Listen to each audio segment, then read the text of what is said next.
अस्सलाम वालेकुम। Dear students, कल हमने एंड में कॉस्ट ऑफ इन्वेंटरी पे बात की थी।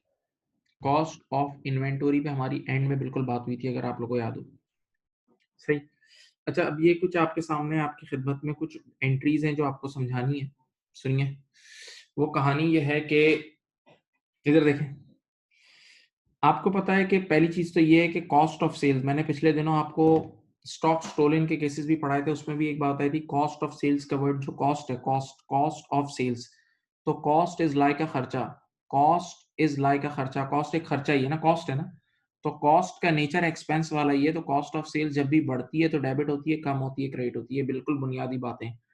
कॉस्ट ऑफ सेल्स एक खर्चे की तरह की चीज है, तो बेटा वो बढ़ेगी तो डेबिट होगी, कम होगी तो क्रेडिट होगी, बढ़ेगी तो डेबिट होगी, कम होगी तो क्रेडिट होगी। सही है, ये बिल्कुल बिल्कुल बुनियादी बातें, इसमें कोई वो दो राय नहीं है। ठीक है। अच्छा, अब ये मुझे कुछ एंट्री सिखानी है, आपकी एग्जाम किट में भी है, बच्चे इसमें परेशान भी हो जाते हैं, जरा ख्याल रखना। देखें, सामने देखें, ओपनिंग स्टॉक अगर आप गौर करो तो वो ट्रायल बैलेंस के अंदर डेबिट साइड पे नजर आ रहा होता है। ओपनिंग स्टॉक ट्रायल बैलेंस में डेबिट साइड पे नजर आ रहा होता है, और ओपनिंग स्टॉक हकीकत में वो होता है जो लास्ट ईयर का क्लोजिंग स्टॉक है, अब वो इस साल बिकेगा। ओपनिंग स्टॉक समझ लो इस साल बिकेगा। तो जब ओपनिंग स्टॉक इस साल बिकता है ना, ये देखो ये देखो ये देखो, तो आप उसको कॉस्ट ऑफ सेल में ट्रांसफर कर देते हो। जो चीज बिकती है वो कॉस्ट ऑफ सेल में ट्रांसफर होती है, और आप सबने कॉस्ट ऑफ सेल्स का फॉर्मूला भी पढ़ा हुआ है। कॉस्ट ऑफ सेल्स का फॉर्मूला होता है opening stock at purchases less closing stock, यानी कॉस्ट ऑफ सेल्स के अंदर ओपनिंग स्टॉक जाके ऐड हो जाता है, कॉस्ट ऑफ सेल्स के अंदर ओपनिंग स्टॉक प्यारे बच्चों ऐड हो जाता है। सही है। तो आप यूं सोचो कि ओपनिंग स्टॉक यूं ट्रांसफर हो जाएगा कॉस्ट ऑफ सेल में। अब देखो एंट्री क्या बनेगी, तो देखें, देखो ओपनिंग स्टॉक जब कॉस्ट ऑफ सेल में ट्रांसफर होगा तो कॉस्ट ऑफ सेल में जाके ऐड हो रहा है ना, देखो ये प्लस हो रहा है, तो आपकी कॉस्ट ऑफ सेल्स को बढ़ाएगा। सोचो सिर्फ, ओपनिंग स्टॉक यहां से सीधा जाके कॉस्ट ऑफ सेल्स में जाके ऐड हो रहा है ना, ऐड, तो कॉस्ट ऑफ सेल्स को बढ़ाएगा, कॉस्ट ऑफ सेल्स को बढ़ाएगा। और कॉस्ट ऑफ सेल्स बढ़ती है तो डेबिट होती है, क्योंकि खर्चे की तरह की चीज है। तो एंट्री क्या बनेगी, कॉस्ट ऑफ सेल्स खुद डेबिट हो जाएगी, कॉस्ट ऑफ सेल्स खुद डेबिट हो जाएगी। और देखो opening stock already debit side पे था, opening stock already debit side पे था, खुद ये कन्वर्ट हो गया कॉस्ट ऑफ सेल में, तो ये खुद खत्म हो गया। तो ये देखो ओपनिंग स्टॉक क्रेडिट हो जाएगा, ऑलरेडी ये डेबिट साइड पे था तो अब ये क्रेडिट हो जाएगा। ये इसकी ट्रांसफर की एंट्री है। ये ओपनिंग स्टॉक जब कॉस्ट ऑफ सेल में ट्रांसफर होता है तो देखो ये एंट्री बनती है। क्या एंट्री बनती है, सोचो आराम से सोचो, कॉस्ट ऑफ सेल्स डेबिट, क्योंकि कॉस्ट ऑफ सेल में जाके ये ऐड हो रहा है, कॉस्ट ऑफ सेल में जाके ये क्या हो रहा है, ऐड हो रहा है, और opening stock credit, of cost of sales debit और ओपनिंग स्टॉक क्रेडिट। हाँ, दूसरी चीज देखो, दूसरा नाम है परचेजेस। दूसरा नाम क्या है, परचेजेस। सुनो, परचेजेस ऑलरेडी, परचेजेस ऑलरेडी किस साइड पे, डेबिट साइड पे। परचेजेस भी ऑलरेडी डेबिट साइड पे, देखो ट्रायल बैलेंस में परचेज एक एक्सपेंस होता है तो ऑलरेडी डेबिट साइड पे।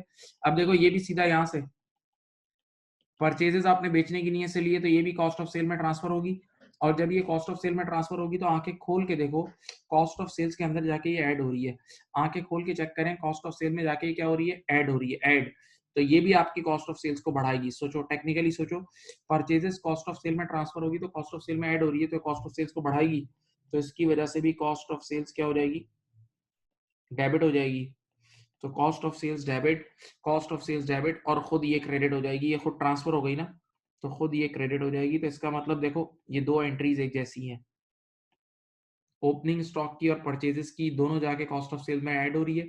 ओपनिंग स्टॉक और परचेजेस, ओपनिंग स्टॉक और परचेजेस दोनों कॉस्ट ऑफ सेल में जाके क्या हो रही है, ऐड हो रही है। हाँ, डन। अब आ जाओ, last thing is closing stock. Last thing क्या है, क्लोजिंग स्टॉक। अब देखो सुनो, क्लोजिंग स्टॉक हकीकत में ईयर एंड पे काउंट होता है। क्लोजिंग स्टॉक का मतलब ईयर एंड का अनसोल्ड स्टॉक, वो स्टॉक जो ईयर एंड पे नहीं बिका, वो स्टॉक जो ईयर एंड पे नहीं बिका, ईयर एंड का अनसोल्ड स्टॉक, तो वो ईयर एंड पर हमारे स्टोर रूम में बचा हुआ पड़ा होता है। ईयर एंड पर वो स्टोर रूम में बचा हुआ पड़ा होता है, तो हम उसको फिजिकली काउंट करते हैं, हम उसको फिजिकली काउंट करते हैं, फिजिकली वैल्यू करते हैं। सही है। तो जब हम उसको काउंट करते हैं तो ये ईयर एंड का एसेट होता है। ईयर एंड का क्या होता है, asset. Closing stock year and का एसेट है, वो स्टॉक जो बिका नहीं। तो जब आप उस स्टॉक को जिंदा करोगे ईयर एंड पे कैलकुलेट करके, तो एसेट जब भी बढ़ता है तो डेबिट होता है। देखो एंट्री देखो, तो क्लोजिंग स्टॉक खुद डेबिट हो जाएगा, क्लोजिंग स्टॉक खुद डेबिट हो जाएगा। और अब इधर देखो, यहां देखें, क्लोजिंग स्टॉक ये कॉस्ट ऑफ सेल में से लेस हो रहा है ना, ये देखो closing stock cost of sale में से लेस हो रहा है। तो इधर सोचो जरा, जितना क्लोजिंग स्टॉक बढ़ेगा, जितना क्लोजिंग स्टॉक बढ़ेगा उतनी कॉस्ट ऑफ सेल्स कम होगी ना। देखो ना, closing stock cost of sales के फॉर्मूले से लेस हो रहा है। बेटा दिमाग से सोचो, closing stock cost of sales के फॉर्मूले से लेस हो रहा है, तो क्लोजिंग स्टॉक जितना बढ़ेगा उतनी कॉस्ट ऑफ सेल्स कम होगी। तो क्लोजिंग स्टॉक की वजह से कॉस्ट ऑफ सेल्स कम होगी, और कॉस्ट ऑफ सेल्स एक्सपेंस की तरह की चीज है, कम होगी तो क्रेडिट होगी, कम होगी तो क्रेडिट होगी।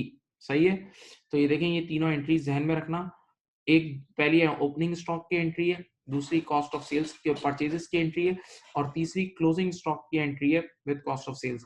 ये तीसरी एंट्री जब मैं आप लोगों को एरर्स पढ़ा रहा हूँ ना, एरर्स एंड सस्पेंस अकाउंट, उसमें बहुत आती है। एरर्स और सस्पेंस अकाउंट में भी ये तीसरी एंट्री आएगी, याद रखना। ये तीसरी entry, this is something very important, ये बड़ी मशहूर एंट्री है। ये तीसरी एंट्री एरर्स और सस्पेंस अकाउंट में कुछ बच्चों ने बचपन में पहले पढ़ा हुआ भी है, उनको पता होगा कि ये एरर्स एंड सस्पेंस अकाउंट के चैप्टर में आती है। एरर्स एंड सस्पेंस अकाउंट के चैप्टर में आती है।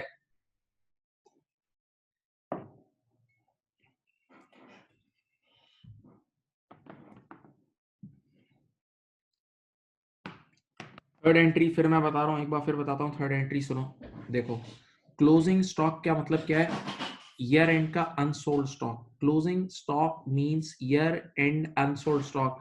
ईयर एंड का वो स्टॉक जो बिका नहीं है, ईयर एंड का वो स्टॉक जो बिका नहीं है। हाँ, तो अब आप क्लोजिंग स्टॉक ईयर एंड पे काउंट करते हो और उसको जिंदा करते हो, तो वो ईयर एंड का एसेट होता है। बेटा क्लोजिंग स्टॉक ईयर एंड का एसेट है। तो आप जब एसेट को रिकॉग्नाइज करोगे तो एसेट खुद डेबिट होगा। देखो ये डेबिट हो रहा है। एसेट को रिकॉग्नाइज करोगे तो डेबिट होगा, ये डेबिट हो रहा है।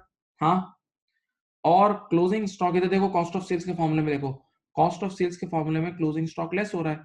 तो जैसे ही क्लोजिंग स्टॉक जिंदा होगा और आप इसमें से लेस करोगे, क्लोजिंग स्टॉक को आप जैसे ही कॉस्ट ऑफ सेल्स में से लेस करोगे, तो कॉस्ट ऑफ सेल्स प्यारे बच्चों कम हो जाएगी। और cost of sales, cost cost कम होगी तो क्रेडिट होगी, कॉस्ट ऑफ सेल्स कम होगी तो क्रेडिट होगी।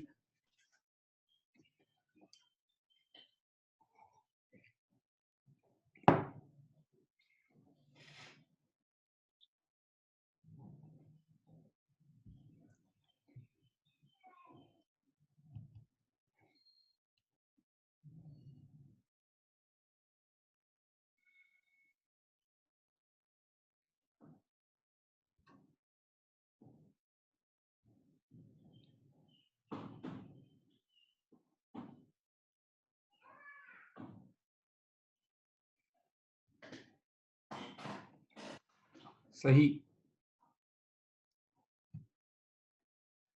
अब ये लिख लें, यहाँ पे कॉपी करना था, आप लोगों ने कॉपी करना था, जरूरी कॉपी करना था, कर लो अगर नहीं किया तो कॉपी कर लें।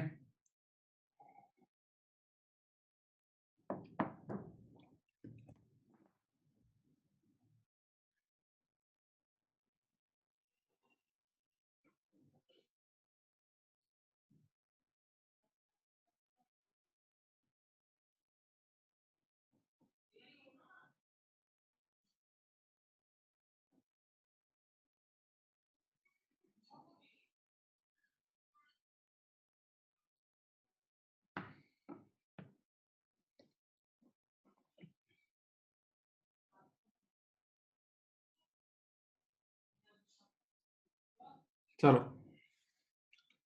बेटा, आप लोगों ने एक और चीज पढ़ी थी, वो मैं अभी यहाँ ऑब्वियसली पढ़ा नहीं रहा, वो आप लोग कॉस्ट अकाउंटिंग में पढ़ोगे और पहले पढ़ा हुआ भी है।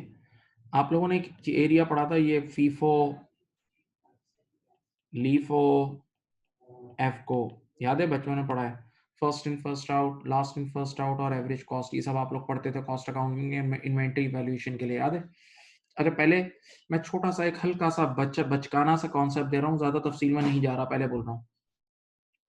बेटा एक साहब है, उन्होंने 1 को, ये देखो 1 जनवरी है, ये 3 जनवरी है, ये 5 जन है, ये 10 जन है। सिर्फ सुने, इन्होंने यहाँ कुछ यूनिट्स बाय किए हैं, 100 यूनिट्स बाय किए हैं $5 के रेट पे। फिर 300 यूनिट्स बाय किए हैं $5 के रेट पे। फिर 600 यूनिट्स बाय किए हैं $5 के रेट पे, देखते रहें। फिर 1000 यूनिट्स बाय किए हैं $5 के रेट पे। ठीक है, देख लो भाई।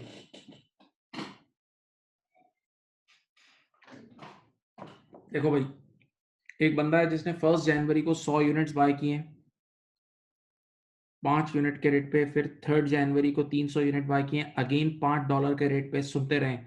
5 जनवरी को 600 यूनिट बाय किए हैं अगेन $5 के रेट पे, 10 जनवरी को 1000 यूनिट बाय किए हैं अगेन $5 के रेट पे। जरा आंखें खोलो, चारों की चारों बार रेट वही था। तो अब ये चाहे first in first out use करें या last in first out use करें या एवरेज कॉस्ट यूज करें, आंसर एक ही आएगा। अब ये इस रेट पे आगे इशू कर दें, इस पे इशू कर दें, एवरेज निकाल के इशू कर दें, रेट 5 का ही आएगा। तो मेरे प्यारे बच्चों, ये सोचो मैं बहुत बड़ी लॉजिक देने जा रहा हूँ। इसका मतलब ये जो तीनों आपने डिफरेंट ये जो पॉलिसीज है ना, FIFO, first in first out, last in first out and average cost, in policies की जरूरत तब पड़ती है, इन पॉलिसीज की जरूरत तब पड़ती है जब रियल लाइफ में प्राइस फ्लक्चुएट होती है। अगर जरा सोचो हम एक ऐसे आइडियल दुनिया में चले जाएं, हम एक ऐसी आइडियल दुनिया में चले जाएं जहां प्राइस फ्लक्चुएट नहीं होती, तो वहां दीज पॉलिसीज आर यूजलेस, वहां दीज पॉलिसीज आर यूजलेस। हाँ, बात समझ रहे हैं? वहां ये पॉलिसीज सारी की सारी यूजलेस हो जाएंगी, ये पॉलिसीज यूजलेस हो जाएंगी। सही है। अब रियल लाइफ में क्या होता है, अगर पहला 5 पे बाय किया तो समझ लो अगला 6 पे, ऐसे ही बता रहा हूँ, फिर ये 7 पे, फिर ये 8 पे। तो रियल लाइफ में जब प्राइस चेंज होती है तो you must adopt a policy, you must adopt a policy, और आपने उस पॉलिसी पे स्टिक रहना है, उसको बार बार चेंज नहीं करना, वरना तो मैनिपुलेशन होगी, वरना तो मैनिपुलेशन होगी, वरना तो कंसिस्टेंसी के अगेंस्ट होगा। सही। तो बस अब ये 3 पॉलिसीज आपने कॉस्ट अकाउंटिंग में पढ़ी है, जिसमें से ये पॉलिसी फाइनेंशियल अकाउंटिंग में नहीं है। फाइनेंशियल अकाउंटिंग में लीफो नहीं है, आईएस 2 ने इसको डिसअलाउ किया हुआ है, कई सालों से आईएस 2 ने इसे डिसअलाउ किया हुआ है। आईएएस 2 ने लास्ट इन फर्स्ट आउट को डिसअलाउ किया हुआ है, लास्ट इन फर्स्ट आउट को क्या किया हुआ है, डिसअलाउ किया हुआ है। Okay, right. हाँ जी, ऐसा ही है। लास्ट इन फर्स्ट आउट को आईएस 2 ने कई सालों से डिसअलाउ किया हुआ है। तो आप लोग जब भी फाइनेंशियल अकाउंटिंग का पेपर दे रहे होंगे, FA2 दे रहे होंगे, F3 दे रहे होंगे, F7 दे रहे होंगे, SBR का पेपर दे रहे होंगे, इन पेपर्स में कभी भी लास्ट इन फर्स्ट आउट नहीं आ सकता। ये last in first out, last in first out कई सालों पहले से डिसअलाउ कर दिया, आईएस 2 ने से डिसअलाउ कर दिया है, आईएस 2 ने से डिसअलाउ कर दिया है। तो हमारे पास सिर्फ ये दो हैं, एक फर्स्ट इन फर्स्ट आउट और एवरेज कॉस्ट फाइनेंशियल में। सही है। अब फर्स्ट इन फर्स्ट आउट में क्या होता है, जिस रेट पे पहले बाय किया उसी रेट पे पहले इशू करोगे, जिस रेट पे पहले बाय किया उसी रेट पे पहले इशू करोगे। और एवरेज कॉस्ट में क्या होता है, आप जब जब बाइंग करते हो तो एक एवरेज रेट निकालते हो, और अब आज के बाद अगर अगले टाइम इशू करना पड़े ना तो एवरेज रेट पे इशू करोगे, याद है? तो फर्स्ट इन फर्स्ट आउट और एवरेज कॉस्ट। अब जरा मैं एक स्टेटमेंट लिखता हूँ, तो देखें।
बेटा ये दोनों स्टेटमेंट लिख लें प्लीज, ये दोनों स्टेटमेंट लिख लें प्लीज।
यहाँ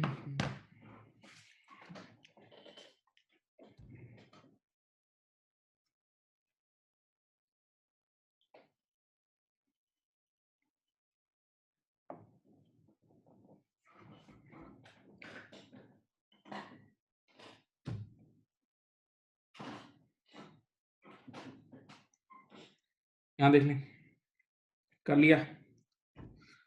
In times of rising prices, use of first in first out will report, क्या लिखा है? In times of rising prices, use of first in first out will report higher value of closing stock and higher value of profit as compared to FO। ये क्या है? सुनो, यहाँ देखें बेटा, आपने सबसे पहले 1 जनवरी को स्टॉक बाय किया था $5 पे, फिर आपने 3 जनवरी को बाय किया है 6 पे, फिर आपने 5 जनवरी को बाय किया है $7 पे, फिर आपने 10 जनवरी को बाय किया है $8 पे।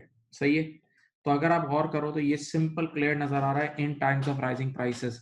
पहले $5 की प्राइस थी, फिर $6 हुई, फिर 7 हुई, फिर 8 हुई। तो देखो, अगर आप, मैं गलत नहीं कह रहा, तो आपके प्राइस लेवल आहिस्ता आहिस्ता बढ़ रहे हैं, प्राइस लेवल आहिस्ता आहिस्ता बढ़ रहे हैं। तो अब अगर हम फर्स्ट इन फर्स्ट आउट, अब अगर हम first in first out apply करेंगे ना, तो फर्स्ट इन फर्स्ट आउट का मतलब कि जो माल पहले खरीदा था जिस रेट पे, वो रेट पे पहले इशू कर देंगे। तो पुराना वाला माल सस्ता है, नया वाला महंगा है, पुरानी वाली गुड्स सस्ती है, नई वाली महंगी है। तो ये जो सस्ती गुड्स हमने पहले खरीदी थी, ये हम आगे इशू कर देंगे। जो सस्ती गुड्स हमने पहले खरीदी थी, वो हम आगे इशू कर देंगे। हाँ, तो जब सस्ती गुड्स आगे इशू करेंगे, तो ऑटोमेटिकली हमारी प्रोडक्शन कॉस्ट, प्रोडक्शन डिपार्टमेंट में सस्ती गुड्स इशू करेंगे तो हमारी प्रोडक्शन कॉस्ट कम हो जाएगी ना, तो हमारा प्रॉफिट ज्यादा हो जाएगा। प्रोडक्शन कॉस्ट कम हो जाएगी तो प्रॉफिट ज्यादा हो जाएगा। दूसरी बात, जब हम फर्स्ट इन फर्स्ट आउट का मतलब कि जो गुड्स पहले खरीदी थी, जो गुड्स पहले खरीदी थी वो हम आगे इशू कर रहे हैं, जो गुड्स हमने पहले खरीदी थी वो हम आगे इशू कर रहे हैं। तो ऑटोमेटिकली ऑटोमेटिकली जो महंगी गुड्स हैं वो हमारे पास एंड में बच जाएंगी ना, जो महंगी गुड्स है वो अनसोल्ड हमारे पास बच जाएंगी ना। तो जब महंगी गुड्स हमारे पास बच जाएंगी तो हमारे क्लोजिंग स्टॉक की वैल्यू भी ज्यादा होगी, क्लोजिंग स्टॉक की वैल्यू भी ज्यादा होगी। एक बार फिर सुने, देखें प्राइस लेवल बढ़ रहे हैं। तो फर्स्ट इन फर्स्ट आउट, अगर इस दौर में, प्राइस लेवल बढ़ने के दौर में, अगर मैं first in first out use करूंगा तो क्या होगा? जो पुराने रेट पे सस्ती गुड्स खरीदी है वो मैं आगे इशू कर दूंगा। तो मेरे आगे वाली जो मेरी प्रोडक्शन कॉस्ट होगी, या मेरी जो कॉस्ट ऑफ सेल्स होगी, जो बिकने की कॉस्ट होगी, वो कम हो जाएगी, और कॉस्ट कम होगी तो मेरे प्रॉफिट बढ़ जाएंगे, प्रॉफिट बढ़ेंगे पक्का। सेकंड, जब मैं सस्ती चीजें आगे इशू कर दूंगा तो ऑटोमेटिकली ये एंड का जो स्टॉक है वो क्लोजिंग स्टॉक महंगा वाला बच जाएगा।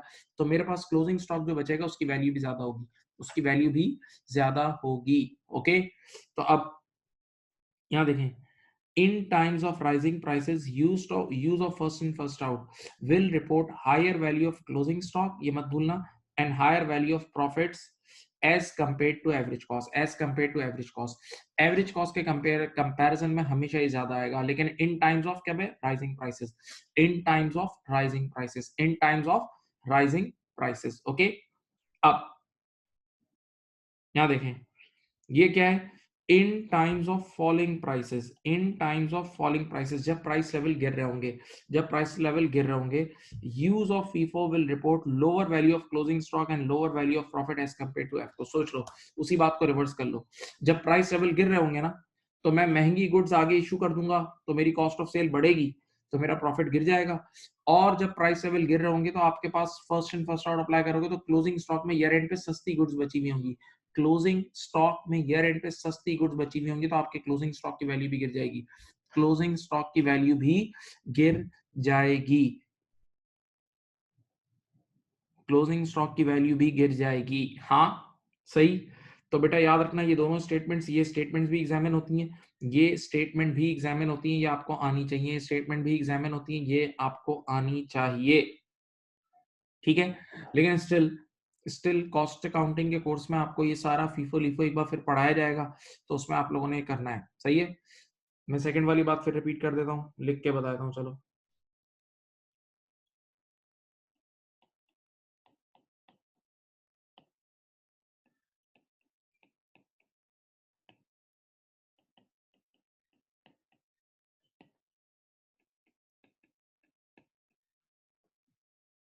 यहाँ देखिए,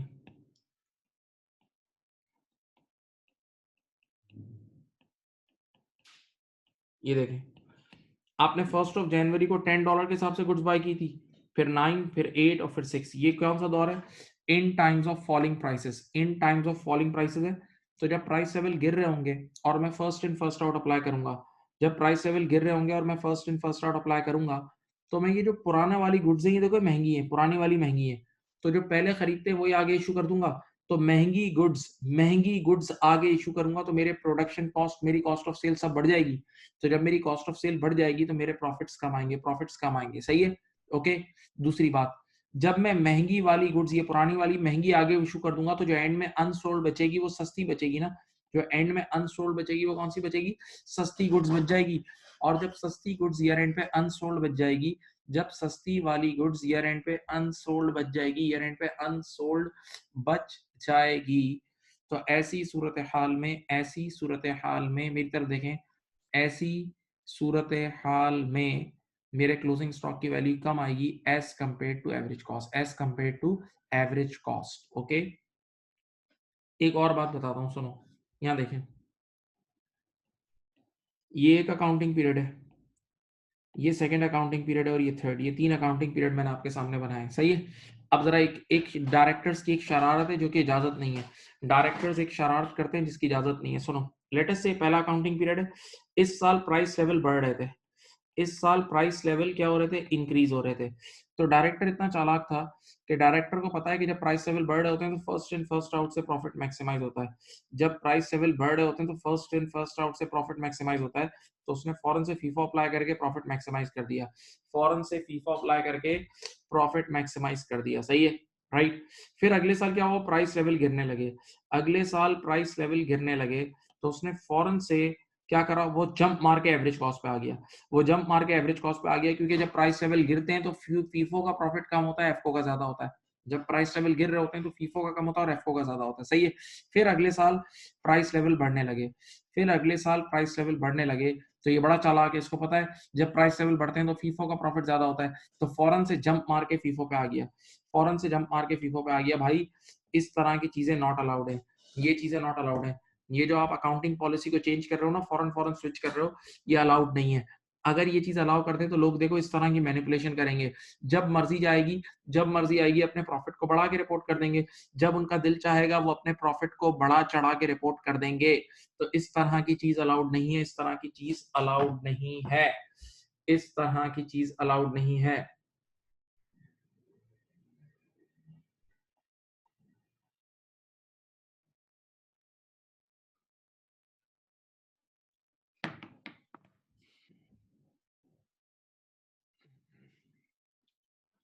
इस तरह की चीज अलाउड नहीं है। लिख भी देता हूं।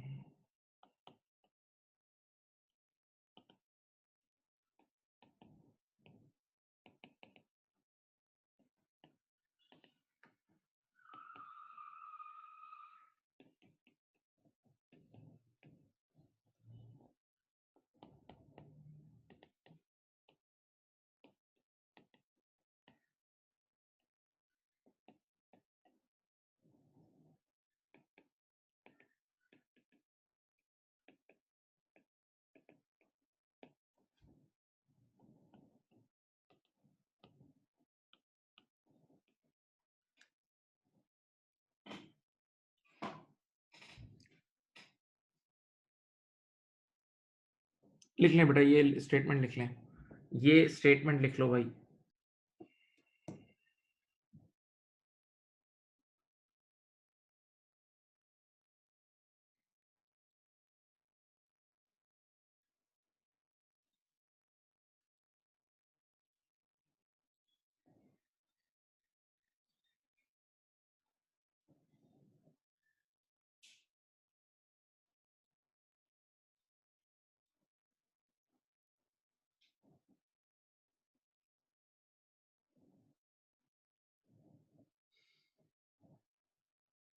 अब अब मेरी आप लोगों से रिक्वेस्ट है कि बेटा आप लोगों ने एक काम करना है कि आप लोगों ने अब इसकी एग्जाम किट भी सॉल्व करनी है, और आप हजरात ने गौर से सुने, आप लोगों ने इसकी बुक रीडिंग भी करनी है। जितने भी स्टैंडर्ड से लिंक टॉपिक है ना, उनकी बुक रीडिंग भी आपने लाजमी करनी है, बीबीपी या कैप्लन की। देखो, मैं एग्जाम किट आपके सामने एक सेकंड खोल के बताता हूँ कि आपने एग्जाम किट में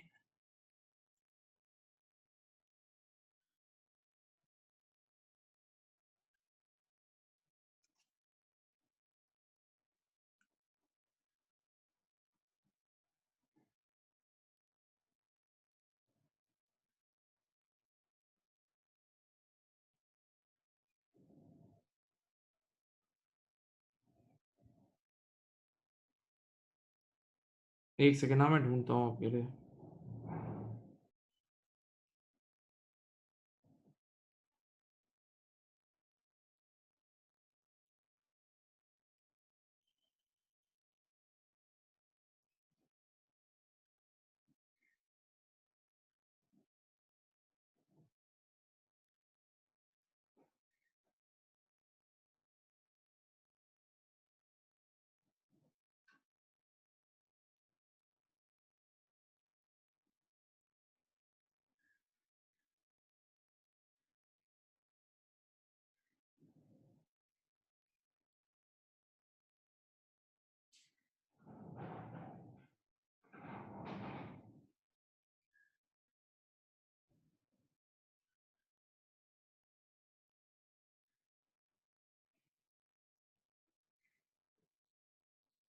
जी,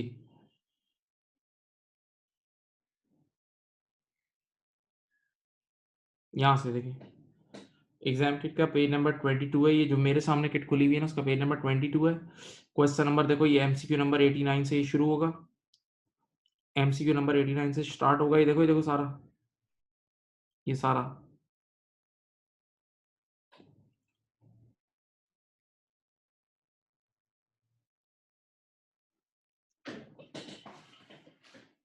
ये देख लें।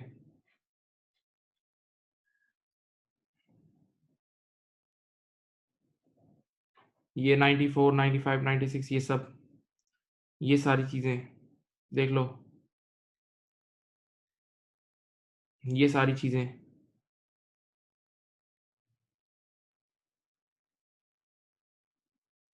ठीक है? ये सब यहाँ तक, ठीक है? इसी तरह बीपीपी की किट में भी इसके सवालात होंगे, वो भी करें, ठीक है? आप लोगों पे अब रिस्पॉन्सिबिलिटी है, ताकि आप लोग टेस्ट के लिए भी रेडी हो जाएँ, ठीक है? ताकि आप लोग का फिर हम लोग नेक्स्ट टेस्ट भी इसका कंडक्ट करेंगे। चलें,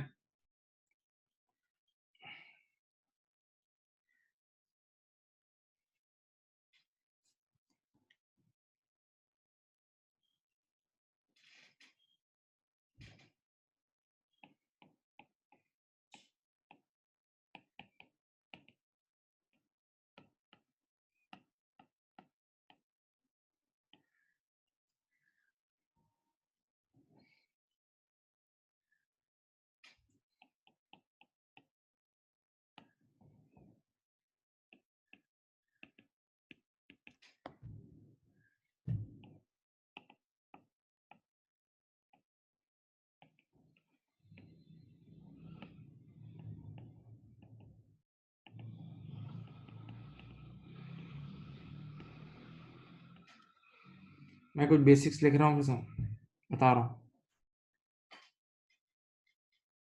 हाँ, हाँ, मैं पीडीएफ सेंड करता ही हूँ, रोज़ ही करता हूँ।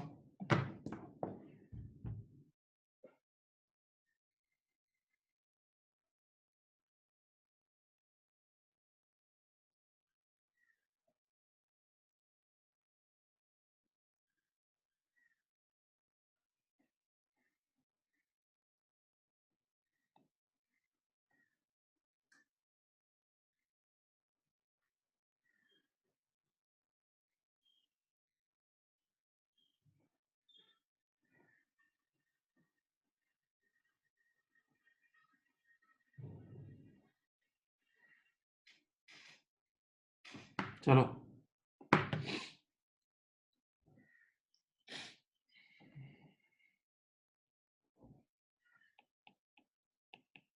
मैं पहले थोड़ा लिख लूँ, फिर आप लोगों को एक्सप्लेन करता हूँ, ठीक है? डोंट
एक मिनट, आप बात कर रहे हैं, लिख लें, मैं बात कर रहा हूँ।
अजान हो रही है, एक मिनट।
ओके बेटा, टॉपिक का नाम है इनकम्प्लीट रिकॉर्ड्स। इनकम्प्लीट रिकॉर्ड्स आगे मैंने लिख दिया गेम ऑफ मिसिंग फिगर्स। यानी एक इदारा ऐसा है जो proper double entry accounting records maintain कर ही नहीं रहा, ठीक है। बहुत सारी चीजें उसकी मिसिंग है। तो आपको इस चैप्टर में बेसिकली मिसिंग फिगर्स ढूंढनी होगी। मैं कुछ शॉर्टकट बात करता हूँ, देखो सुनो। यहाँ देखें, लेटेस्ट से ऐसा होगा कई बार के ईयर एंड पर स्टोर रूम में आपके आग लग जाएगी। ईयर एंड पर स्टोर रूम में आपके आग लग गई आपकी कंपनी की, सही है। तो अब ईयर एंड पर जब आग लगी तो जितना स्टॉक पड़ा था सब जल गया, जितना स्टॉक पड़ा था सब जल गया। तो अब एग्जामिनर आपसे रिक्वायरमेंट में पूछेगा कि बताओ कितने का स्टॉक जला। रिक्वायरमेंट में एग्जामिनर पूछेगा बताओ कितने का स्टॉक स्टोलन हुआ, कितने का स्टॉक जल गया। तो सीधी बात है, जो भी क्लोजिंग स्टॉक पड़ा था सब जल गया। जितना क्लोजिंग स्टॉक पड़ा था सबका सब जल गया। तो आप लोग क्या करोगे, आप क्लोजिंग स्टॉक की वैल्यू फाइंड आउट कर लेना, वही आपका आंसर होगा। तो आप क्लोजिंग स्टॉक की वैल्यू कैसे निकाल सकते हो? क्लोजिंग स्टॉक की वैल्यू निकल सकती है, देखो, through cost of sales. Closing stock की वैल्यू निकल सकती है थ्रू कॉस्ट ऑफ सेल्स, ऐसा ही है। अच्छा, और सुने, फिर ऐसे सवाल भी इसमें आते हैं कि ईयर एंड पर बेटा आप अपने एडमिन में गए, तो वहां आपने देखा बुक कीपर गायब है, तो आपने जैसे ही ड्रॉ खोला तो सारे पैसे भी गायब थे, तो आप समझ गए कि वो कैश चोरी करके चले गया है। तो अब वो रिक्वायरमेंट में लिखता है कि बताओ अमाउंट ऑफ कैश स्टोलन कितना है, अमाउंट ऑफ कैश स्टोलन कितना है, सही है। तो अब आप कैश अकाउंट बनाना और उसमें जितना भी क्लोजिंग बैलेंस था वो सब लेके चले गए, तो अब वो क्लोजिंग बैलेंस आपको किसी तरह फाइंड आउट करना होगा। तो इसी तरह बहुत सारी इंटरेस्टिंग चीजें फाइंड आउट करनी होती है, लेकिन इन शॉर्ट ये टॉपिक एक रिवीजन है, ये टॉपिक एक रिवीजन है, जितने भी आपने पढ़ा है ना उन चीजों का रिवीजन है मिसिंग फिगर्स का, सही है। तो मैं कुछ चीजें बेसिक फॉर्मूलाज आपके सामने रिकॉल कर देता हूं ताकि हम स्मूथली क्वेश्चंस कर सकें, और वो आपको आते हैं, अभी पिछले दिनों ही पढ़ा है। देखो, एक आपके सामने लिखा है मैंने cost of sales. Cost of sales का फॉर्मूला होता है ओपनिंग स्टॉक, जो मोटा मोटा फॉर्मूला है वो यही है, opening stock at purchases less closing stock. Cost of sales का फॉर्मूला होता है opening stock at purchases less closing stock. अब परचेजेस क्या है? परचेजेस का हकीकत में मतलब होता है नेट परचेजेस।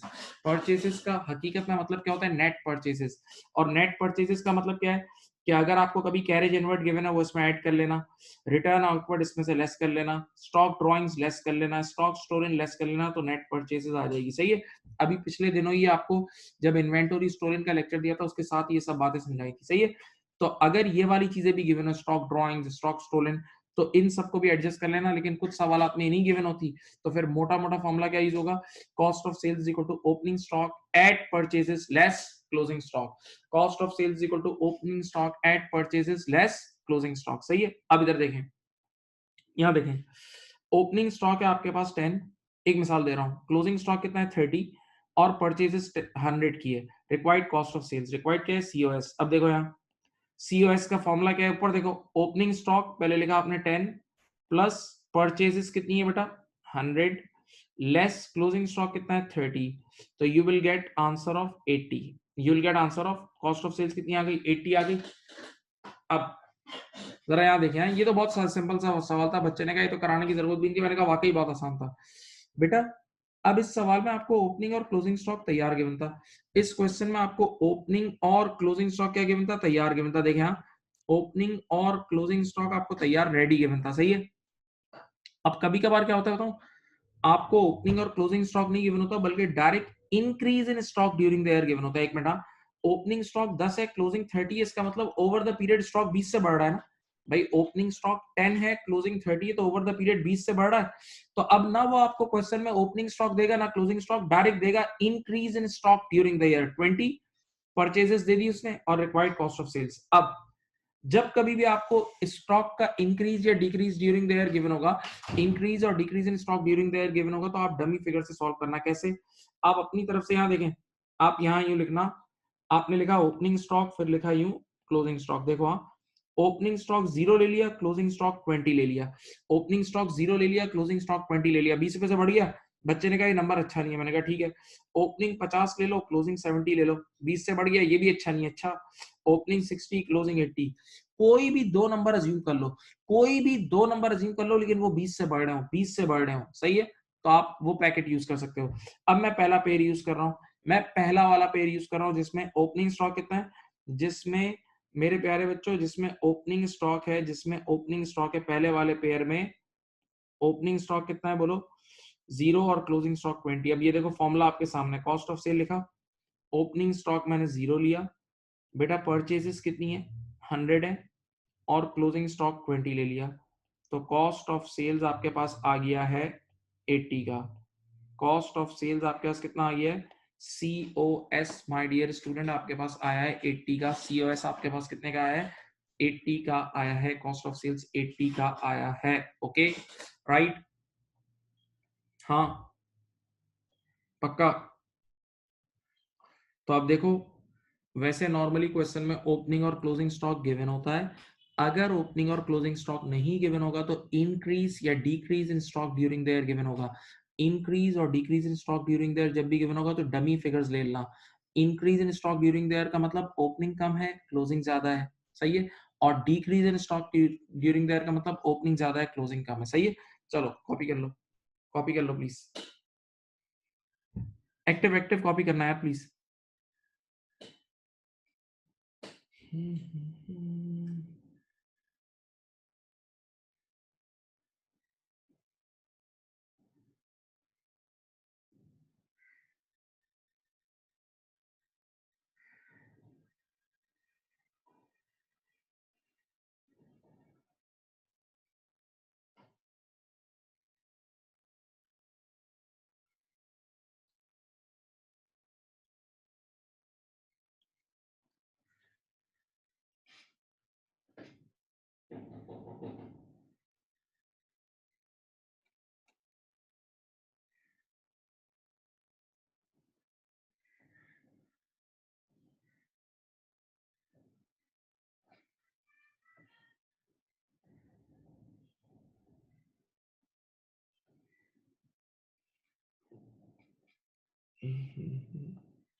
चलो अब मेरी बात सुने तो देखो।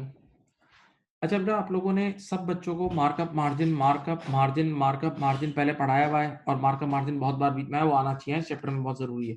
अच्छा, अब मैं एक छोटा सा क्वेश्चन लिख के दे रहा हूँ, करके दें मुझे। आपको गिवन है डिक्रीज इन स्टॉक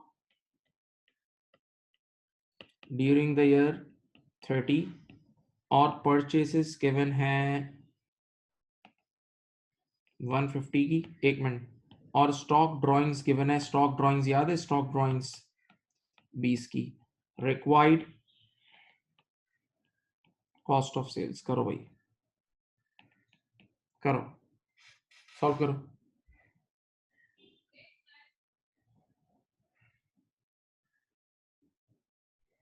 करो।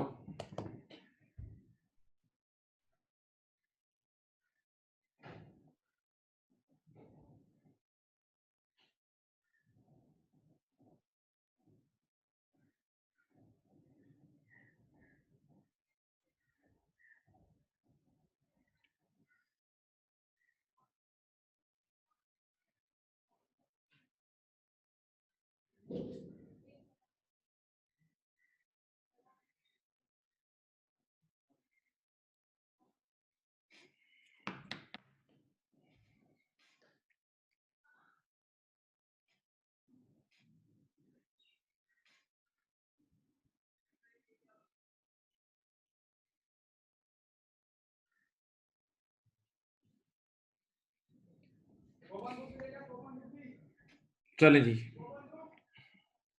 आंसर आया किसी का? मैं सबसे पहले फॉर्मूला लिख देता हूं, देखो। ओपनिंग स्टॉक, ये देखें बेटा, एट परचेजेस, और आपको याद होगा कॉस्ट ऑफ सेल्स आपने पढ़ी है, स्टॉक ड्राइंग्स लेस होती है, क्योंकि स्टॉक ड्राइंग्स असल में बिकती नहीं है ना, उसकी सेल्स में शामिल नहीं होती, तो कॉस्ट ऑफ सेल्स से भी निकालते हैं, याद है, लेस क्लोजिंग स्टॉक, यही है। अब आपको ना ओपनिंग स्टॉक गिवन है ना क्लोजिंग स्टॉक, डायरेक्ट गिवन है डिक्रीज इन स्टॉक। आपके पास ना ओपनिंग स्टॉक गिवन है ना closing, direct decrease in stock during the year given है। डिक्रीज का मतलब ओपनिंग ज्यादा है क्लोजिंग कम है, ओपनिंग ज्यादा है क्लोजिंग कम है। तो देखें, मैंने ओपनिंग 30 ले लिया, क्लोजिंग 0 ले लिया, डिक्रीज हो गया।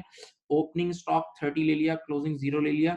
आप लोग कोई भी दो नंबर अपनी मर्जी के ले सकते हो, ठीक है। चलो मैं नंबर्स पुट कर रहा हूँ। ओपनिंग स्टॉक मैंने 30 लिखा, परचेसेस है 150, स्टॉक ड्रॉइंग्स है 20, और क्लोजिंग स्टॉक है 0। चलो बताओ, ये रहा answer. Cost of sales is 160, cost of sales is 160। I hope आपने कर लिया होगा, कॉस्ट ऑफ सेल्स इज 160, आप लोगों ने कर लिया होगा। कर लो, कॉपी कर लो, कॉपी कर लो, come on come on come on, speed up.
अब बेटा एक बेसिक सा रिवीजन, आप लोगों को याद है आपने अपनी लाइफ में ये एक डेटर्स का अकाउंट पढ़ा है, डेटर्स कंट्रोल अकाउंट, ये डेटर्स का अकाउंट पढ़ा हुआ है, और एक आपने ये क्रेडिटर्स का अकाउंट भी आपने पढ़ा हुआ है, क्रेडिटर्स कंट्रोल अकाउंट, ये मैं अक्सर बनाता रहता हूँ आपके सामने। सुनो, तो डेटर का ओपनिंग बैलेंस यहाँ आ जाता है, हाँ, फिर इधर आ जाती है क्रेडिट सेल्स। जब आप डेटर से पैसा रिसीव करते हो तो कैश रिसीव फ्रॉम डेटर यहाँ आता है, हाँ, इधर आ जाता है सेल्स रिटर्न, इधर आ जाता है बैड डेट्स, सही है, इधर आ जाता है डिस्काउंट अलाउड अगर कभी कभार गिवन हो, और यूं आपके पास क्लोजिंग बैलेंस आ जाता है। ठीक है बेटा, तो अब क्या होगा, सामने देखें, आपको एग्जामिनर मिसिंग फिगर निकालनी है, ये क्लोजिंग भी गिवन होगा, ये ओपनिंग, और ये बाकी चीजें कुछ गिवन होंगी तो आपने ये सेल्स निकालनी होगी। ठीक है, देखें, बाकी चीजें आपको गिवन होंगी, बाकी चीजें आपको गिवन होंगी तो आपको ये सेल्स निकालनी होंगी, बाकी चीजें आपको गिवन होंगी तो आपको ये सेल्स निकालनी होगी, सही है। ओके, सिमिलरली ये देखो क्रेडिटर के अकाउंट में ये ओपनिंग बैलेंस है, इधर आ जाती हैं परचेजेस या क्रेडिट परचेजेस, हाँ, परचेजेस की वजह से क्रेडिटर बढ़ता है। फिर आप अपने सप्लायर को पेमेंट करोगे, आप अपने सप्लायर को पेमेंट करोगे तो आपकी लायबिलिटी कम होगी, परचेज रिटर्न से भी आपकी लायबिलिटी कम होगी, याद है, हाँ, और इसी तरह फिर यहाँ क्लोजिंग भी आ जाता था अगर आप लोगों को याद हो तो अब क्या होगा, इधर देखें, आपको ये ओपनिंग बैलेंस गिवन होगा, ये क्लोजिंग गिवन होगा, ये पेमेंट्स टू सप्लायर गिवन होगी, और कभी कभार ये भी गिवन होगा, तो you can easily compute purchases, you can easily compute purchases. Okay, तो याद रहे कि बेटा डेटर्स कंट्रोल अकाउंट से आप सेल्स निकाल सकते हैं, डेटर्स कंट्रोल अकाउंट से आप सेल्स निकाल सकते हैं, और क्रेडिटर्स कंट्रोल अकाउंट से आप परचेजेस निकाल सकते हैं, डेटर्स कंट्रोल अकाउंट से आप सेल्स निकाल सकते हैं, और क्रेडिटर्स कंट्रोल अकाउंट से आप परचेजेस निकाल सकते हैं।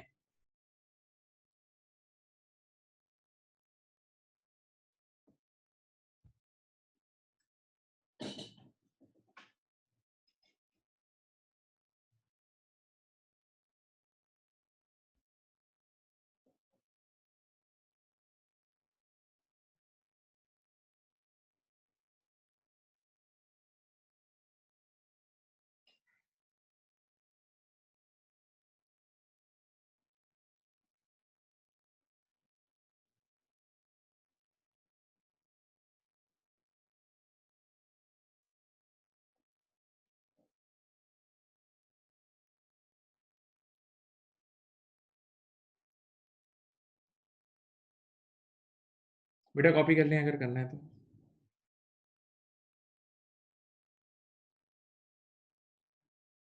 कॉपी कर लें अगर करना चाहते हैं तो please.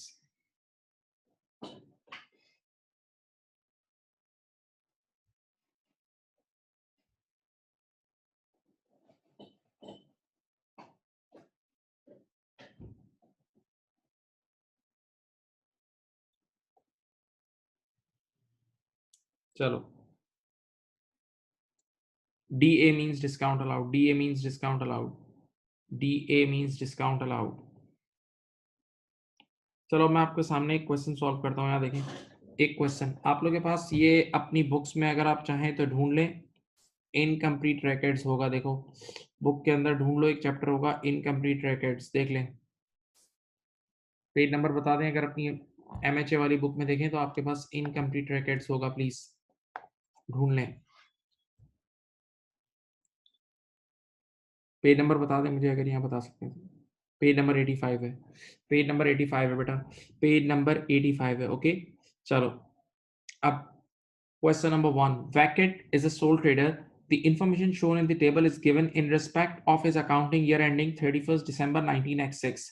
Vacket's bank statement for the year show payment to creditors 4900, इतना हमने creditor को पे किया है, and receipt from debtors 78,000, ये हमने debtors से receive किया है। Okay, what is the Vacket's gross profit percentage? अब पहले एक चीज सीख लें, आज के बाद कभी भी आपसे बोला जाए ना जीपी परसेंटेज निकालना है, देखो ये एग्जामिनर की लैंग्वेज है, सीखें से, GP percentage means GP margin, GP percentage means GP margin, और आप सबने मार्जिन पढ़ा हुआ है मेरे साथ, जीपी मार्जिन होता है, कोई भी मार्जिन निकालना हो तो जीपी मार्जिन अगर है तो GP divided by sales into 100। Okay, GP margin होता है जीपी अपॉन सेल्स इंटू 100।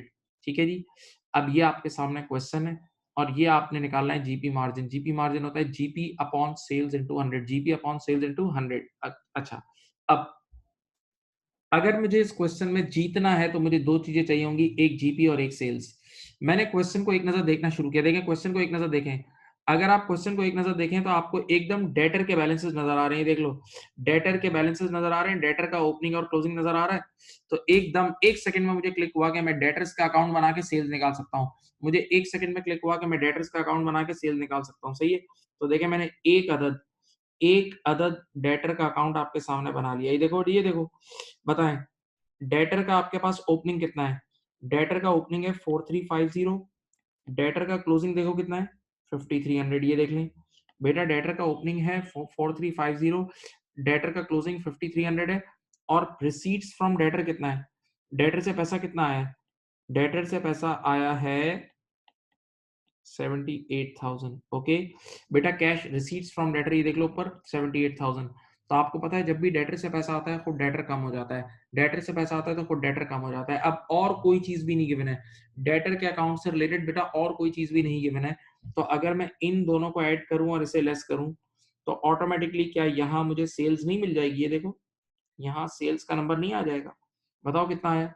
यहाँ सेल्स का नंबर आ जाएगा 78, कितना, 050 या 950?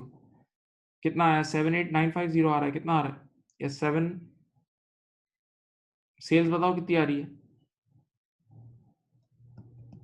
बताओ भाई, बेटा सेल्स बताएं प्लीज।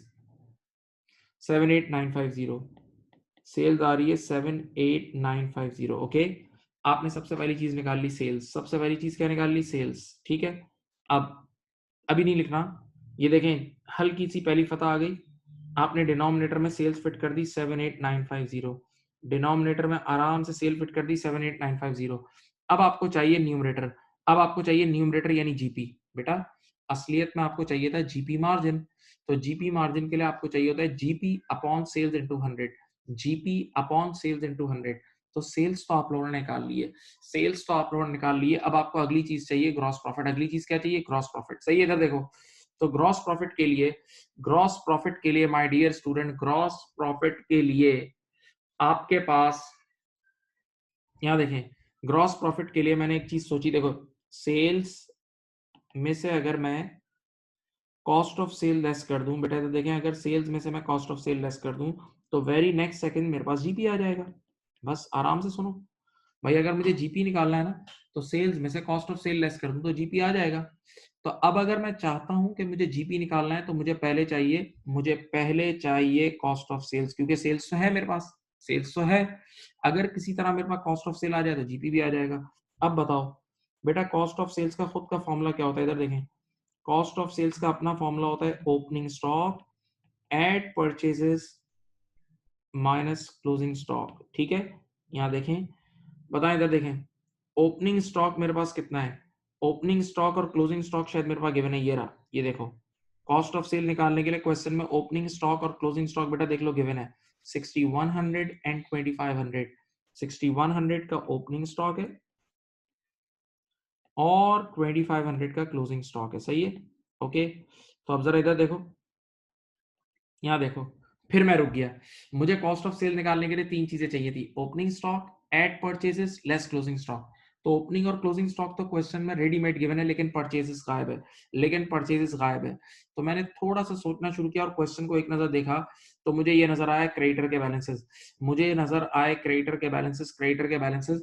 तो मैंने कहा कि अगर मैं इधर देखें, अगर मैं एक अदद क्रेडिटर का अकाउंट बना लूं ना, अगर मैं एक अदद क्रेडिटर का अकाउंट बना लूं तो मेरे पास मेरे पास परचेसेस आ जाएगी। तो अब देखें, मैं क्रेडिटर का अकाउंट बना रहा हूं। ये देखें बेटा, ओपनिंग क्रेडिटर है मेरे पास 2500। बेटा क्लोजिंग कितना है प्यारे बच्चों बताओ? 5100। Opening creditor is 2500, closing is 5100। और बताओ अब कैश पेड टू क्रेडिटर कितना है?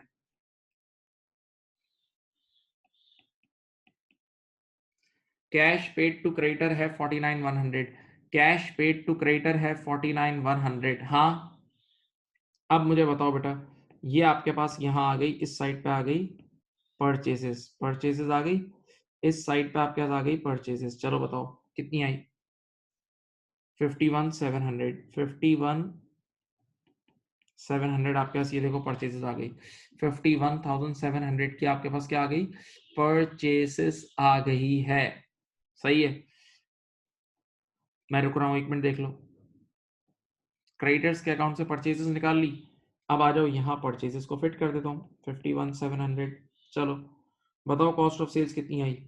कॉस्ट ऑफ सेल्स कितनी आई? सीओएस कॉस्ट ऑफ सेल बताओ। 6100 प्लस ये आई 55,300। ओके, ठीक है। Once you got cost of sales, you can subtract it from sales and you will get GP। 78950 में से कॉस्ट ऑफ सेल लेस करें, 78950 में से कॉस्ट ऑफ सेल लेस करें, you will get gross profit. कितना आ रहा है? 23650। 23650 is your GP। 23650 is your GP आ गया। अब बताओ, आपको निकालना था जीपी मार्जिन, और जीपी मार्जिन होता है जीपी अपॉन सेल्स इन 200। तो जीपी कितना है बताओ? 23650 इंटू 100 कर लो बेटा, ये आ गया आपका जीपी मार्जिन, और गालिबन ये आएगा 29 point something percent. Round of करोगे तो 30% आंसर आ जाएगा। राउंड ऑफ करोगे तो यू विल गेट आंसर 30%। 30% आपका आंसर आ जाएगा। जब आप राउंड ऑफ करोगे तो 30% आपका आंसर आ जाएगा। कॉपी कर सकते हैं, 29.9 आ रहा है, राउंडेड ऑफ करके 30%। सही है, कॉपी कर सकते हैं। चले, कॉपी कर सकते हैं। समझ गए बात को? ये क्रेडिटर का अकाउंट पहले बना लो, ये क्रेडिटर का अकाउंट पहले बना लो। डॉक्टर के पास चलिए, चार फर्स्ट पढ़ ले।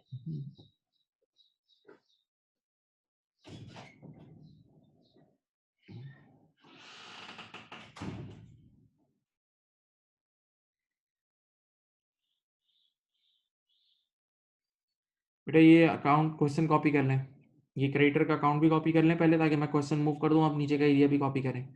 क्रेडिटर का अकाउंट पहले लिख लो माय डियर स्टूडेंट्स।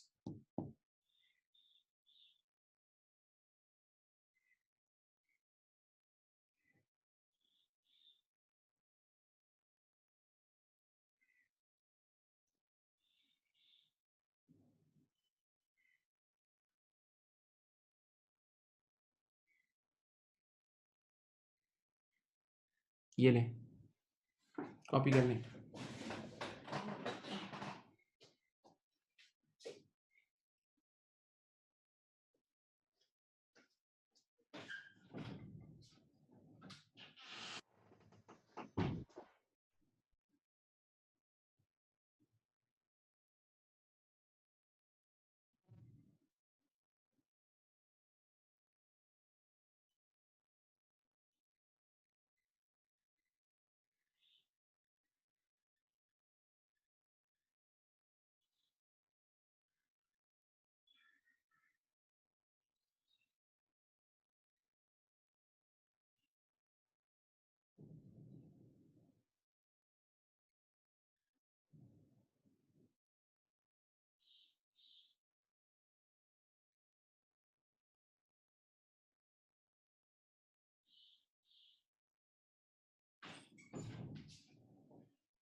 कॉपी कर लिया बेटा?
कर लिया बेटा? बोले कॉपी कर लिया बेटा आप लोगों ने?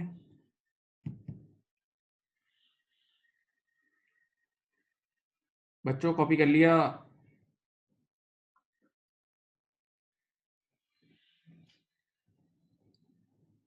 चलें, हम क्वेश्चन नंबर 2 कर रहे हैं। देखें, यहाँ देखें, हैप्पीज स्टॉक, मैं पहले डाटा लिखूंगा, जो जो मुझे नजर आएगा मैं डाटा लिखूंगा। हैप्पीज स्टॉक ऑन 1 जनवरी, यानी ओपनिंग स्टॉक। देखो ये मैंने डाटा लिखना है, ओपनिंग स्टॉक कितना है 14,000, ठीक है, बिल्कुल चुपचाप लिखते हैं। एंड हिज क्रेडिटर्स, ये ईयर के स्टार्टिंग के क्रेडिटर्स हैं। देखो एक छोटा सा क्रेडिटर का अकाउंट बनाया, देखें ओपनिंग क्रेडिटर कितने गिवन है क्वेश्चन में, 3750। अब पढ़ो, during the year his sales amounted to 174,000, यहां लिख दी, देखो सेल्स यहां लिख दी 174,000, सेल लिख दी। अब earning an average markup of 33.3% on cost, बेटा ये मार्कअप भी ये लोग अर्न कर रहे हैं। मार्कअप कितना कमा रहे हैं? 33.33%, okay, on cost. He paid 133,650 to suppliers. Suppliers means creditors. इन्होंने अपने creditors को कितना पे किया? 133,650। क्रेडिटर को पे करते हैं तो लाइबिलिटी कम होती है, देखो यहाँ आ जाएगा 133,650, ठीक है। एंड इंग्लिश पढ़ें, क्रेडिटर बैलेंसेस एट 31 दिसंबर x5, ये देखें क्लोजिंग क्रेडिटर कितना है? क्लोजिंग क्रेडिटर है 4900, क्लोजिंग क्रेडिटर है 4900। देखो बेटा खुद ब खुद एक बैलेंसिंग फिगर आ गई, परचेजेस यहां आ जाएगी, ये देखो परचेजेस इस साइड पे आ गई। बताओ इन दोनों को ऐड करके लेस करके परचेजेस बताओ कितनी आई है, बताओ भाई बताओ।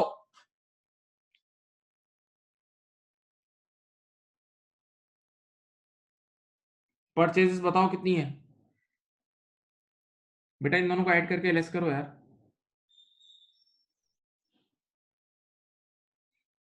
132,500 या 134,800? 134,800, ओके, थैंक यू। ये आ गई परचेजेस। अब क्या मांग रहे हैं? ऑन द सेम डेट, यानी ईयर एंड पे देखो, on the same date his shop was burgled and all his stock stolen. बेटा ईयर एंड पे चोरी हुई, सारा स्टॉक चोरी हो गया। ईयर एंड पे स्टॉक चोरी हुई यानी सारा स्टॉक, यानी पूरा क्लोजिंग स्टॉक चोरी हो गया। What was the cost of stock stolen?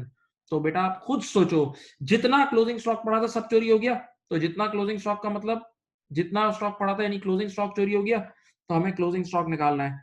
अब how to calculate closing stock? Just think, cost of sales से निकल आता है। कॉस्ट ऑफ सेल्स क्या होती है? Opening stock at purchases less closing stock. Opening stock at purchases less closing stock से आपके पास कॉस्ट ऑफ सेल आ जाएगी। Opening stock at purchases less closing stock से आपके पास कॉस्ट ऑफ सेल आ जाएगी। इधर देखो, यहाँ देखो, अब मुझे निकालना है ये, देखें बेटा मुझे क्लोजिंग स्टॉक निकालना है। तो अब देखते हैं मेरे पास क्या क्या है। मेरे पास ओपनिंग स्टॉक ऑलरेडी गिवन है, कितना ओपनिंग स्टॉक मेरे पास गिवन है, देख लो बेटा 14,000 का, कितना गिवन है? 14,000। परचेजेस मैं ऑलरेडी निकाल चुका हूँ 134,800। तो अब अगर मैं चाहता हूं मैं क्लोजिंग स्टॉक निकाल लूं तो मेरे को एक और चीज चाहिए, कॉस्ट ऑफ सेल्स। अगर मैं चाहता हूं मैं क्लोजिंग स्टॉक कैलकुलेट करूं तो मुझे कॉस्ट ऑफ सेल्स चाहिए। अब मैंने जैसे ही क्वेश्चन में देखा ना, तो मुझे सेल्स भी गिवन है और मार्कअप भी गिवन है। देखो तो मैंने यहाँ लिखा, इधर देखे, यहाँ मैंने लिखा एससीपी, याद है पढ़ाया था तुम्हें SCP, percentage and dollars, percentage and dollars. आपको सेल्स 174,000 की गिवन है और आपको गिवन है markup. In markup cost is always 100, ये प्रॉफिट है 33.33% का, तो ये 133.33% आ जाएगा, 133.33% आ जाएगा। हाँ अब मुझे बताओ बेटा 174,000 बराबर है 133.33% के इंटू 100। कोई बच्चा मुझे बता सकता है कॉस्ट ऑफ सेल्स कितनी आएगी? अभी लास्ट इन्वेंटरी वैल्यूएशन में पढ़ाया तो था, याद है? तो कॉस्ट ऑफ सेल्स आ गई 130,503, ये आ गई तुम्हारी कॉस्ट ऑफ सेल्स 130,503। चलो बताओ, बताओ बेटा, इसको शिफ्ट कर लो तो आपके पास क्लोजिंग स्टॉक आ जाएगा। इसको शिफ्ट कर लो तो आपके पास क्लोजिंग स्टॉक आ जाएगा, कितना है?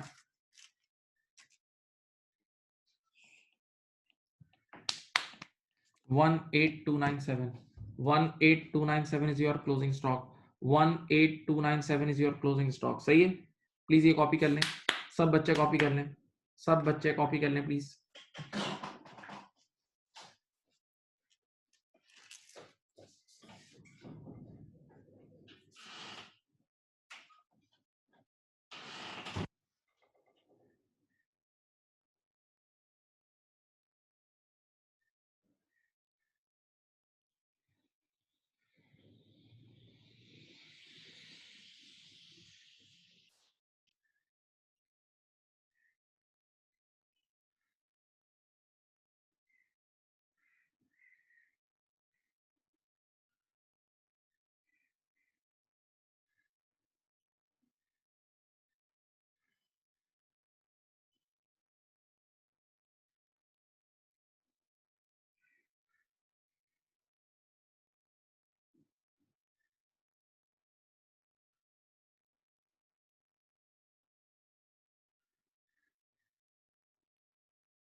कर लिया?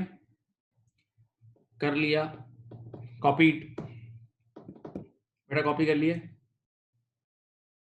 बोलें जी।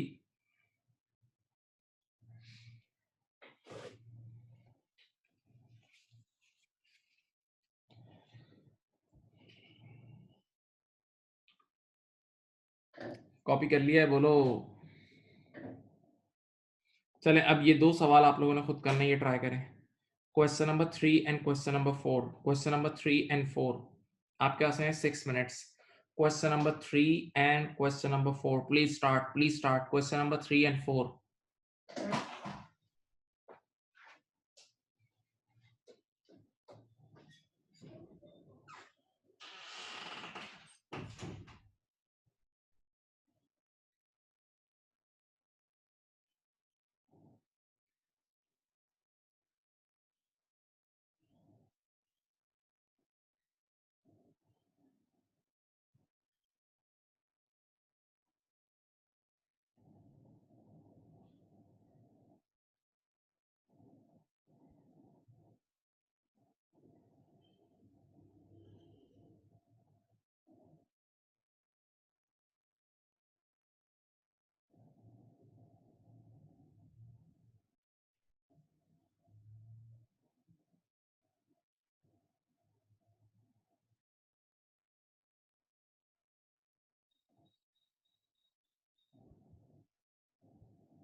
कर लिया? देखें, क्वेश्चन नंबर 3 मैं डिस्कस कर रहा हूं पहले। A sweet shop makes purchases of 10124। पहले डाटा लिखते हैं, देखें क्वेश्चन नंबर 3 यहाँ परचेजेस कितनी है 10124, देखें।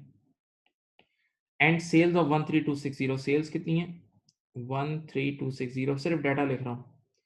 द प्रोप्राइटर्स चिल्ड्रन, ओनर के बच्चे, takes goods costing 243 without paying for them. घर से बच्चे आए और गुड्स लेके चले गए। गुड्स इसको बोलते हैं स्टॉक ड्राइंग्स। कुछ गुड्स घर चली गई ना, स्टॉक ड्राइंग्स। बेटा याद करो, स्टॉक ड्राइंग्स आप कॉस्ट ऑफ सेल में से लेस करते थे, और वैसे आपने बचपन में स्टॉक ड्राइंग्स की एंट्री पढ़ी है, ड्राइंग्स डेबिट और परचेजेस क्रेडिट। ड्राइंग्स डेबिट और परचेजेस क्रेडिट, तो अब दो तरीके हैं। आप चाहें तो कॉस्ट ऑफ सेल में जाके लेस कर लेना, वरना मैं यहीं से लेस कर रहा हूं। देखो, मैं स्टॉक ड्राइंग्स यहीं से लेस कर रहा हूं, और अभी अभी आपके सामने यही देखो, ये 9881 की नेट परचेजेस डायरेक्ट यहीं कर दी। देखो बेटा, आपकी मर्जी है, आपकी मर्जी है। आप चाहो तो स्टॉक ड्राइंग्स को कॉस्ट ऑफ सेल में से लेस करो, ये भी सही है। आप चाहो तो यहीं से नेट ऑफ कर लो, ये भी सही है। ठीक है, आपकी मर्जी है। अब closing stock was valued eight, closing stock भी गिवन है कितना, क्लोजिंग स्टॉक गिवन है भाई 1120, और ग्रॉस प्रॉफिट मार्जिन, यानी इस बार मार्जिन गिवन है, मार्जिन है 30%। मार्जिन कितना है 30%। रिक्वायर्ड में क्या मांग रहे हैं बेटा, मांग रहे हैं ओपनिंग स्टॉक। क्या मांग रहे हैं, ओपनिंग स्टॉक। उस दिन हमने किया भी था बेटा। अगर आपने कभी भी ओपनिंग स्टॉक वगैरह कुछ भी निकालना हो, ओपनिंग स्टॉक वगैरह कुछ भी निकालना हो, तो उसके लिए आपको चाहिए होता है कॉस्ट ऑफ सेल्स। याद है बेटा, कॉस्ट ऑफ सेल्स चाहिए होती है, ये रहा कॉस्ट ऑफ सेल्स। तो कॉस्ट ऑफ सेल्स का फॉर्मूला होता है opening stock at purchases less closing stock. याद है? तो आप बताएं, ओपनिंग स्टॉक तो हमें ढूंढना है, ओपनिंग स्टॉक तो हमें ढूंढना है। परचेजेस की जगह मैं यूज करूंगा ये नेट परचेजेस, सही है। परचेजेस की जगह नेट परचेजेस यूज करूंगा, मैंने यही स्टॉक ड्राइंग्स को नेट ऑफ कर दिया है। अगर आप चाहते तो आप कॉस्ट ऑफ सेल्स के अंदर भी कर सकते थे, सही है। तो ये आया 9881 बेटा। क्लोजिंग स्टॉक हमें कितना गिवन है, देखें क्वेश्चन में 1120। अब अगर मैं चाहता हूं ना कि मैं क्वेश्चन फाइनल कर लूं, कॉस्ट सॉल्व कर लूं, तो मुझे कुछ भी चाहिए करके ये कॉस्ट ऑफ सेल निकालनी है। तो देखें बेटा, मेरे पास सेल्स भी गिवन है और मार्जिन भी गिवन है, सेल्स भी गिवन है और मार्जिन भी गिवन है। मैं एससीपी अप्लाई कर सकता हूँ, सेल्स भी गिवन है और मार्जिन भी गिवन है, एससीपी अप्लाई कर लूं। सेल्स कितनी है 13260, और आपको पता है इन मार्जिन, कितनी बार बोला है in margin, sales is always 100%, तो प्रॉफिट कितना है 30%, तो ये 70% आ जाएगा। अब आप मुझे बताएं कितना आया, बोलो। आप 13260 डिवाइड बाय 100 इंटू 70 करोगे तो ये 9282 आएगा। कॉस्ट ऑफ सेल्स आ गई 9282, कॉस्ट ऑफ सेल्स आ गई 9282, यहाँ आके फिट कर दी। अब बताओ बेटा, चीजों को शिफ्ट करो, शफल करो, तो ओपनिंग स्टॉक आपके पास आ जाएगा, कितना आया 521। Very good, opening stock is 521। Opening stock my dear student is 521, 521। Okay,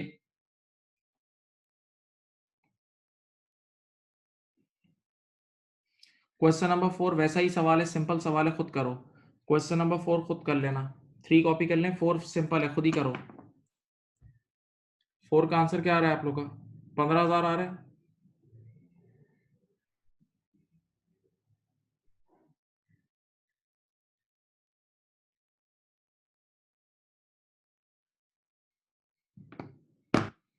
question number 4 का आप लोग का आंसर 15,000 आ रहा है बेटा, सबका आना चाहिए। करो करो, खुद करो, ये मुश्किल नहीं है। Question number 4 is very easy, 15,000 इसका आंसर है। और क्लोजिंग स्टॉक निकालना है simply using cost of sales, simply using cost of sales, वही क्लोजिंग स्टॉक निकालना है, 15,000 आंसर आएगा।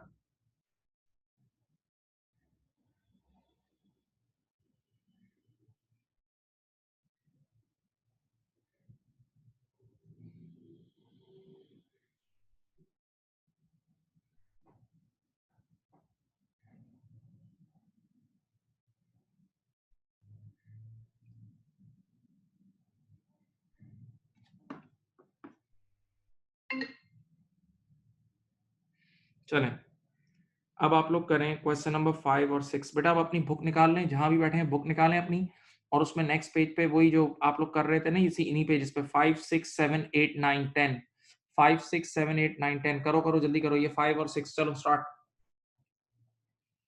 5 6 7 8 9 10, come on.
Question number 5 and 6. 5, 6, 7, 8, 9. 5, 6, 7, 8, 9, please. 5, 6, 7, 8, 9.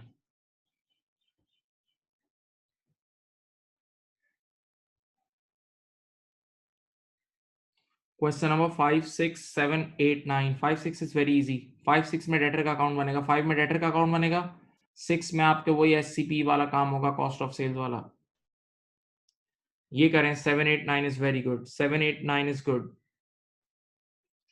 7 के अंदर याद है मैंने आपको सिखाया था कि कई बार ओपनिंग और क्लोजिंग स्टॉक नहीं गिवन होता, डायरेक्ट इंक्रीज या डिक्रीज इन स्टॉक गिवन होता है. डायरेक्ट इंक्रीज या डिक्रीज इन स्टॉक गिवन होता है. ऐसा ही सवाल है.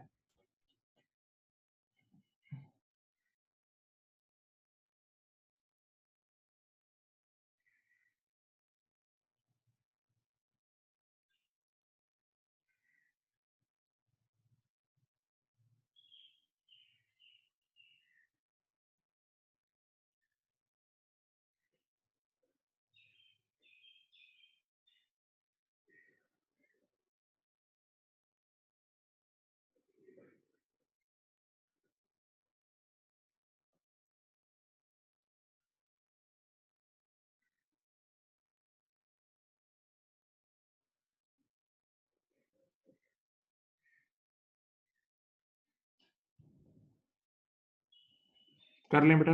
Question number 7, 8 and 9. 7, 8 and 9.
Six, 7, 8, 9. 7, 8, 9 करें बेटा प्लीज.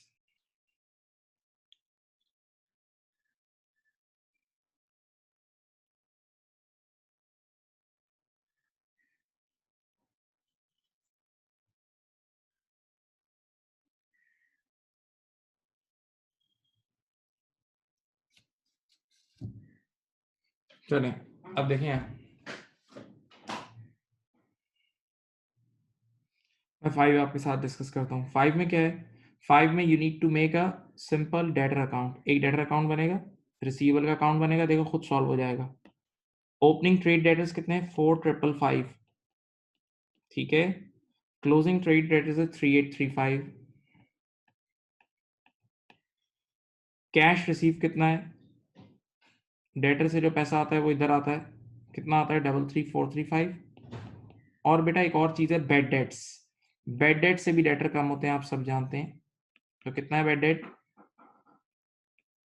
985. बताओ ये सेल्स कितनी आ गई? ये सेल्स कितनी आ गई बताएं. इन सबको ऐड करके लेस करो.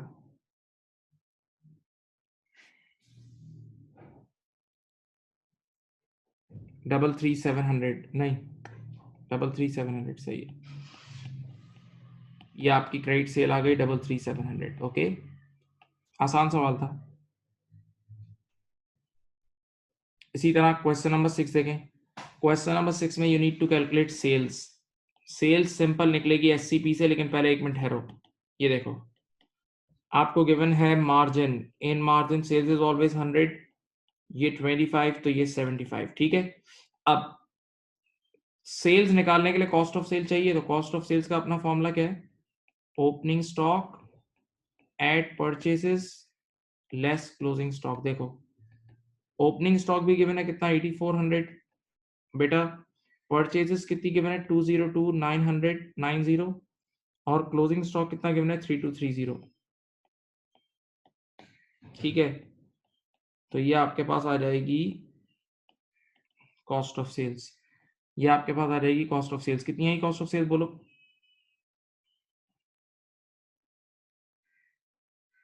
कॉस्ट ऑफ सेल्स बताएं बेटा। 33947 नहीं, ये कैसे आ गई?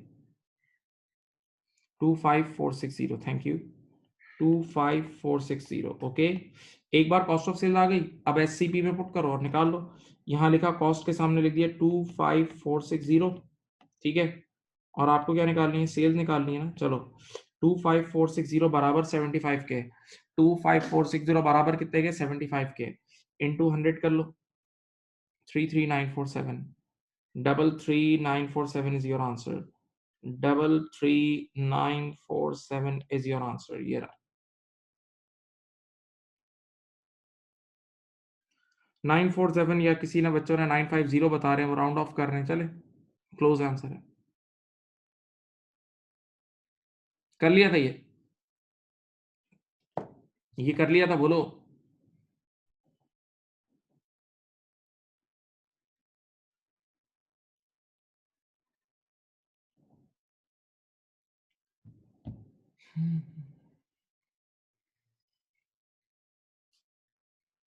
अब क्वेश्चन नंबर 7, ये देखो 7 अच्छा सवाल है बहुत। जैत्रो, ये देखें, ये देखें जैत्रो सोल्ड गुड्स, ये सेल्स गिवन है। सेल्स, सोल्ड गुड्स का मतलब सेल्स गिवन है। पहले मैंने यहां लिख दी एससीपी, इधर देखो। ठीक है, सेल्स कितनी है? 157470। ओके, और स्टॉक एट दैट डेट, अब देखो जरा इंग्लिश पढ़ो। स्टॉक एट दैट डेट का मतलब closing stock was valued at 8920 more than at the previous year and. इस साल के एंड के स्टॉक पिछले साल के एंड के सामने ज्यादा है। इस साल के, अंग्रेजी सोचो, इस साल के एंड का स्टॉक पिछले साल के एंड के सामने ज्यादा है, तो इसका मतलब ये आपको गिवन है, ये गिवन है increase in stock, increase in stock during the year, increase in stock during the year. ये कितना है? 8920, याद है? तो मैंने कहा था वैसे नॉर्मली ओपनिंग और क्लोजिंग स्टॉक गिवन होता है। अगर ओपनिंग और क्लोजिंग स्टॉक नहीं गिवन होगा तो इंक्रीज या डिक्रीज गिवन होगा, इंक्रीज या डिक्रीज गिवन होगा। सही है। अब कह रहे हैं जेत्रो prices his goods to give a markup of 45%। बेटा ये लोग मार्कअप चार्ज करते हैं 45, इन मार्कअप कॉस्ट इज ऑलवेज 100। ये 45 है तो ये 145 होगा। हाँ, चलो यहां से कोई बच्चा मुझे कॉस्ट ऑफ सेल निकाल के दे, एससीपी से जरा कॉस्ट ऑफ सेल निकाल लें। 157470 divided by 145 into 100, 157470 divide by 145 into 100 करो, 108600 की आपके पास कॉस्ट ऑफ सेल आ गई।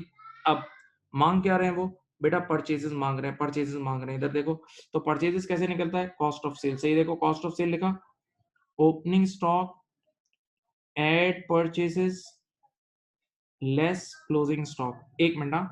अब बेटा ओपनिंग और क्लोजिंग स्टॉक की जगह उसने आपको इंक्रीज या डिक्रीज दिया है ना, तो मैंने कहा था जब भी इंक्रीज या डिक्रीज गिवन होगा तो डमी फिगर लेते हैं। तो increase in stock during their का मतलब ओपनिंग कम है क्लोजिंग ज्यादा है, ओपनिंग कम है क्लोजिंग ज्यादा है। तो देखो मैंने ओपनिंग 0 ले लिया और क्लोजिंग 8920 ले लिया। मैंने ओपनिंग 0 ले लिया और क्लोजिंग 8920 ले लिया, बढ़ गया। अब इसमें पुट कर दो। चलो यहाँ देखो, ओपनिंग स्टॉक 0 ले लिया, परचेजेस तो मुझे निकालना है, ये देखें परचेजेस तो मुझे निकालना है, क्लोजिंग स्टॉक मेरा होगा 8920। और बताओ कॉस्ट ऑफ सेल कितनी निकाली है? ये देखो कॉस्ट ऑफ सेल कितनी निकाली है? 108600। चलो परचेजेस निकाल लो।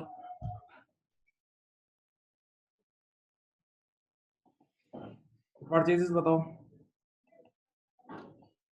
117520, ये आंसर आ गया। 117520 ये इसका आंसर है। क्वेश्चन नंबर 7 का ये आंसर है, ये देख लो। क्वेश्चन नंबर 7 बेटा समझ गए? क्वेश्चन नंबर 7 बात समझ में आ रही है? बताओ किसी ने सही किया था क्वेश्चन नंबर 7, बोलो। बताओ यार, कम्युनिकेट करो प्लीज।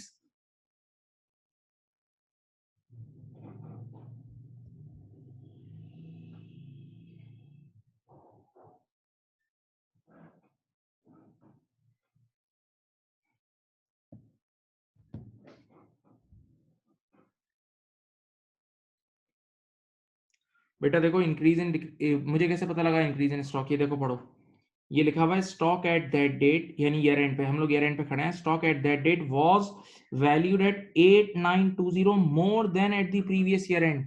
यार मैं इस साल के एंड पे खड़ा हूं और मैं कह रहा हूं पिछले साल के मुकाबले में, पिछले साल के मुकाबले में इस साल स्टॉक बढ़ गया है, तो इंक्रीज हुआ है ना, स्टॉक बढ़ गया है, खुद कह रहा है, तो ये increase in stock during the year है।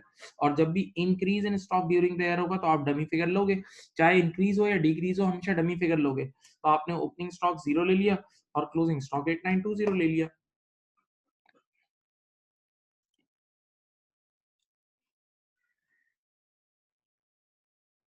लिख लें बेटा। अब क्वेश्चन नंबर 8, क्वेश्चन नंबर 8 में लिखा हुआ है Emma does not keep proper accounting records, the following information relates to her business. देखो सारी चीजें कैश के बारे में है, तो एक कैश का अकाउंट बनाना है, सिर्फ एक कैश का, सब बच्चे यहाँ देखें, कैश का एक टिल बनाना है, एक कैश का अकाउंट बनाना है। देखो कैश अकाउंट बनाया, बताएं cash in till at the beginning of the year, opening cash कितना है, देखो ओपनिंग एसेट है, कैश हमारा एसेट होता है ना, तो ओपनिंग एसेट लिखा, यहां लिखा क्लोजिंग एसेट कितना है, क्लोजिंग कैश कितना है बेटा 345, देख लो आराम से, ओपनिंग कैश बच्चों की तरह लिखा, क्लोजिंग कैश लिखा। अब cash bank for the year, बेटा कैश बैंक का मतलब ड्रॉ से पैसे निकलवा के बैंक में जमा कराए, ड्रॉ से निकलवा के बैंक में जमा कराए, तो ड्रॉ कम हो गया होगा ना, सोचो ड्रॉ कम हो गया होगा ना, तो ड्रॉ कम हो गया होगा, तो यहाँ ये कैश में यहाँ क्रेडिट साइड पे आ जाएगा कितना 47050, ठीक है। अब अगली लाइन पढ़े, इंग्लिश पढ़ना, cash takings, cash taking, taking आना, कैश टेकिंग यानी मतलब सेल्स, सादा लफ्जों में कैश टेकिंग का मतलब कैश सेल्स, कैश टेकिंग का मतलब कैश सेल्स, पैसे आए, तो पैसे आते हैं तो पैसा बढ़ जाता है ना, कैश टेकिंग, जिससे पैसा बढ़ेगा, तो ये डेबिट होगा, कितना बेटा 50200, डेबिट कर दिया। अब आखिरी चीज कह रहा है व्हाट वर दी ड्राइंग्स, बताओ कैश ड्राइंग्स निकालनी है।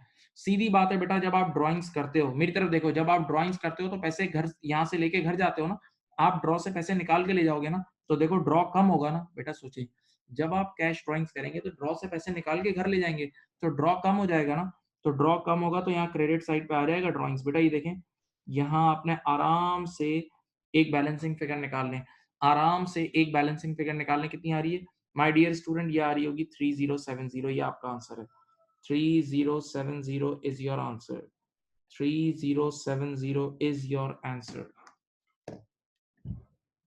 लिख लें।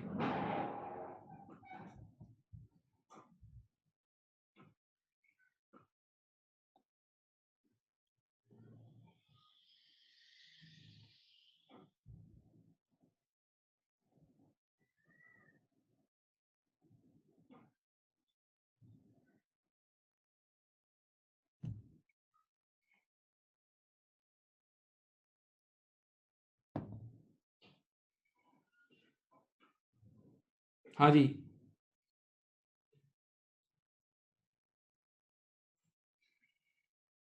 हो गया बेटा।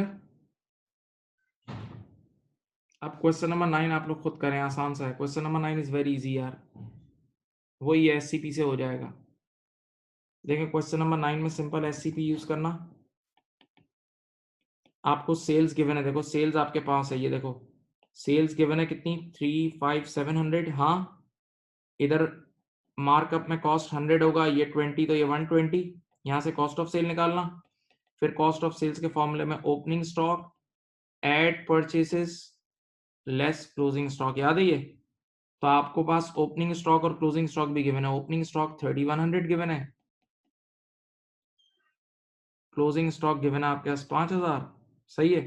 कॉस्ट ऑफ सेल्स आप यहां से निकाल के डाल देना, ये आ रही है 29750, ये डाल देना, तो आप शिफल करोगे तो आपके पास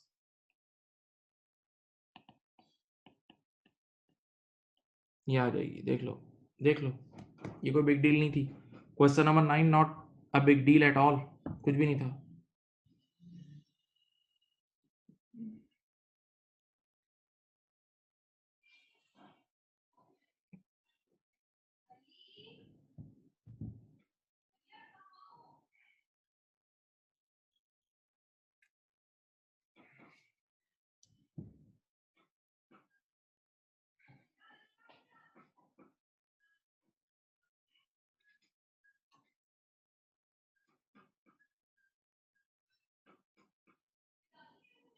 चलो आज के लिए इतना ही रख रहे हैं, बाकी इंशाल्लाह आने वाली मीटिंग्स में। सही है? अल्लाह हाफ़िज़। बाय।